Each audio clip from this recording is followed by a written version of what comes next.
Kia ora folks, welcome to Naturopathy with Bridgitt on Radio Kidnappers in Hastings, your local community radio show, and thanks for taking the time to listen in, and I appreciate you. Yes, so I am a registered and qualified naturopath, medical herbalist, nutritionist, reflexologist and lymphatic drainage specialist. Whew, that's a bit, isn't it? A few hats there I wear, but it enables me to provide you with a holistic one-stop health shop. My clinic is Maintaining Your Health, Whakatikiteka Oranga, and I'm based in Napier in Hawke's Bay, New Zealand, and you can contact me on 027 284 3781. So, what's our talk today? So I was just talking to Ken about the title, so I'll see if I can say it. Stress, the stealth stalker. Now try saying that 5 times. It's a bit of a mouthful, but it's very relevant, and I'm going to talk about how it's affected me personally, but how it affects many other folk, and the physical and mental, emotional implications that have a ripple-on effect with that. And I'll also talk about how we can, some suggestions that we can help with that as well. Okay, so stress. We all know what stress is. We all experience stress. And a little bit of stress is, it's good, a little bit of stress. It gets us up in the morning and gets us cracking and gets us to our job and get the kids off to school, and yeah, it's good. But when it is chronic stress, or you have many episodes of big, huge stresses one after the other, that can really throw your whole system out, your whole being, both on a spiritual level, on a mental, emotional level, and on a physical level as well. I can tell you how it affected me, but I reckon this affects everybody as well. So the emotions, first of all, the emotions kicked in, and I experienced high anxiety, extreme anxiety, like, oh my God, what am I going to do? What am I going to do? And I didn't. A lot of people go and see their doctor, who then put them on some form of medication or antidepressant. But as there are other options, herbal options that you can take, and I have been taking those. So that anxiety can be quite huge. And then there's fear. Fear kicks in, and I'm like, oh my God, what am I going to do? What am I going to do? And fear is huge. And it's like this stealth stalker, stalking through your system, stalking through your mind, and it's making you foggy thinking. You're not thinking properly, and you're become impatient. You might quick to anger, but really it's underlying that stress is affecting everything. So when there's huge fear, and you think about, I lost my appetite and I couldn't eat because my stomach was in such tight knots that I just totally couldn't eat. But then that was leading to complications as well, because if that can drop your glucose levels, so you can have issues there. That can drop your iron levels as well. And some people go the opposite direction. Some people stress eat, so they stuff it in, and that has its own complications as well, because the pancreas gets really tired from releasing insulin to deal with all this extra food that you're stress eating over. And so that can definitely put your blood sugars out of balance. But it also affects your liver as well, because your liver is constantly pumping, telling your body to release the glucose. What else is we've got here? So it affects your appetite. It may affect your bowels as well. Some people have diarrhea and there could be irritable bowel syndrome. I don't know. That's getting more and more commonly heard of these days. That's definitely affected with stress and emotions. Or it could go the opposite way. It could be constipation as we hold our tummies and we hold our bowels with that fear. So I've never experienced that intense fear before where it's affected my appetite. And now I can really relate to little kiddies, little children who are sat up at the table and made to eat their food when they are in this kind of state of fear. And little kiddies who are constipated as well. I can really relate to them because how will they have an appetite? How will they digest that food? How will their bowels work? But being made to sit at a table and eat that very last morsel of food is not conducive to their well-being at all. I just wanted to say that. I think it's really important. Okay, what else? So fear, anxiety, fear, and so, maybe depression kicks in as well. And that's huge. So maybe you just don't want to get out of bed. You just stay there. It's all too overwhelming, and you just pull those blankets back up over your head and go, nah, I'm not doing that today. Stress, the stealth stalker, just has an effect on all those, on our physical, but on our emotional as well. What else have we got here? Heart. Stress has a huge impact on our heart. I actually could feel my heart having twinges from all this huge chronic stress episodes that I seem to be having lately over the last 2 or 3 weeks. And if you're in tune with your body, you can actually feel it, either atrial fibrillation, so fluttering, or you can feel your heart muscle actually clenching like that, and you think, oh, what's that? Well, I do know what that is, and I can feel what that is, and I'm thinking, I need to give my heart a bit more loving. So rather than rush off and get all frightened about that particular incident, I stopped and thought, what can I do? What can I do for my heart? So there are some lovely herbs that you can do for your heart. So let's go on to that now. Let's see what we can do to help alleviate the stress, that stealth stalker lurking in the background. So for heart, hawthorn is really, really good, hawthorn berry, and it's a great herb that we use. Now I must say these herbs that I'm going to suggest, please do not take them with any current medication you're on. If you want to check the contraindications, and that's what I do in my clinic, please ring me up, come and see me, do a health assessment, and I can put you on the right pathway there. Okay, so getting back to heart. So hawthorn berry, hawthorn's great. It grows wild. It grows wild all over the countryside, but don't pick it off beside the road. It's got these wicked little thorns on it, so that's how you can tell, and it's got bright red berries.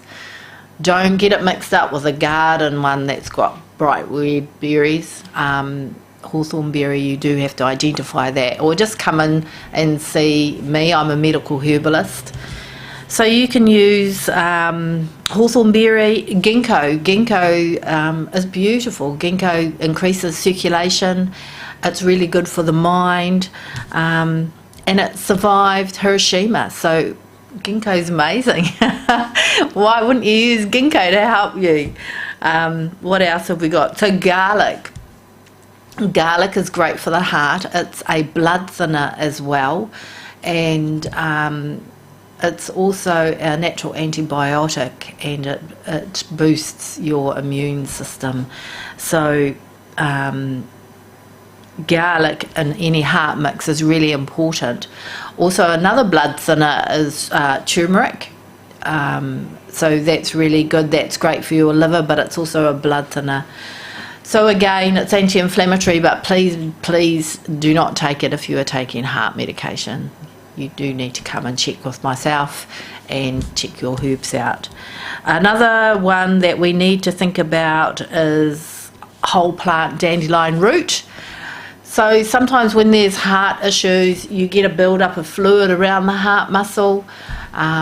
You can have edema, but you can have edema from kidney issues, also from thyroid issues, also from injury. But the heart does get a layer of fluid around it, which doesn't help the heart muscle.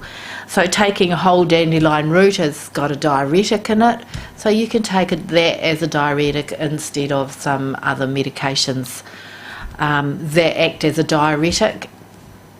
So dandelion root is also great for your liver as well, and as I said before, your liver does get hammered when you are not eating so well, and yeah, stress does hammer that liver as well. So those are the herbs for the heart. They will help the heart.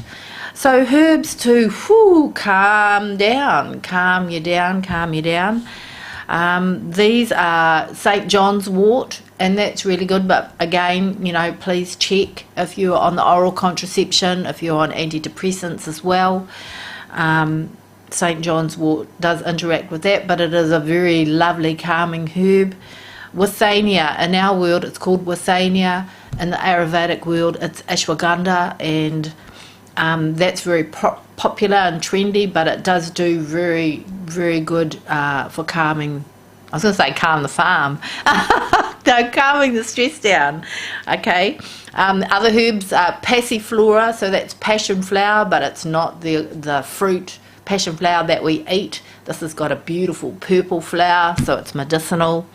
Oat straw is great for having as herbal remedy, cup of tea. All of these can be taken in herbal remedy liquid form, or herbal tea, or infusion. Now we've got to be very careful about our wordings, so herbal infusion or herbal capsule, so you can get those forms in that.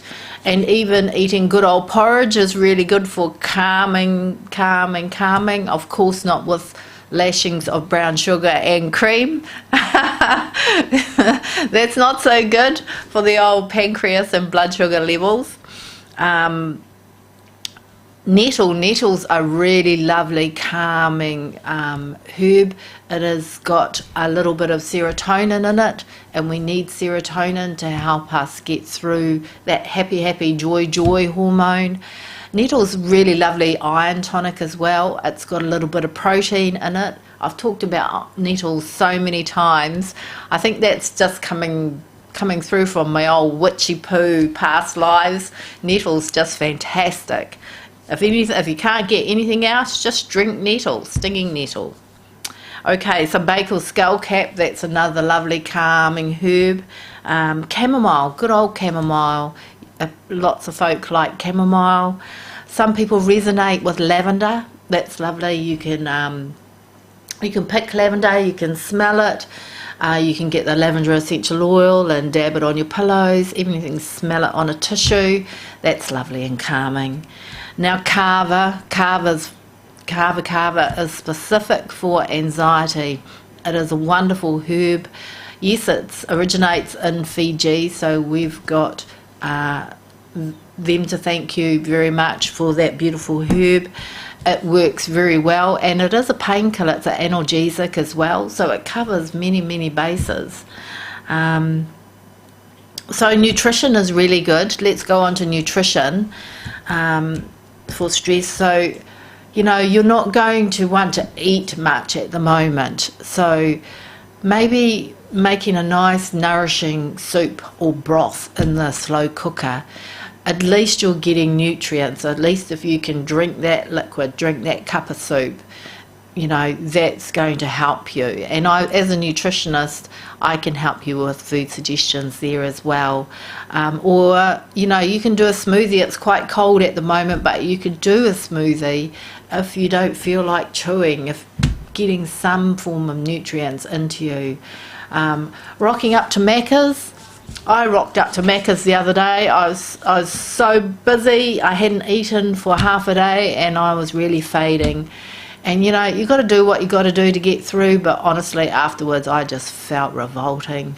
The food did not agree with me, and I knew that it wasn't nutritional. However, it was food and it got me through the day. So sometimes you got to do what you got to do to get through, all right? I also want to say about folk around you. So sometimes it's hard to say, yes, I need your help. Sometimes it's hard to say, thank you, yes, I'd like that.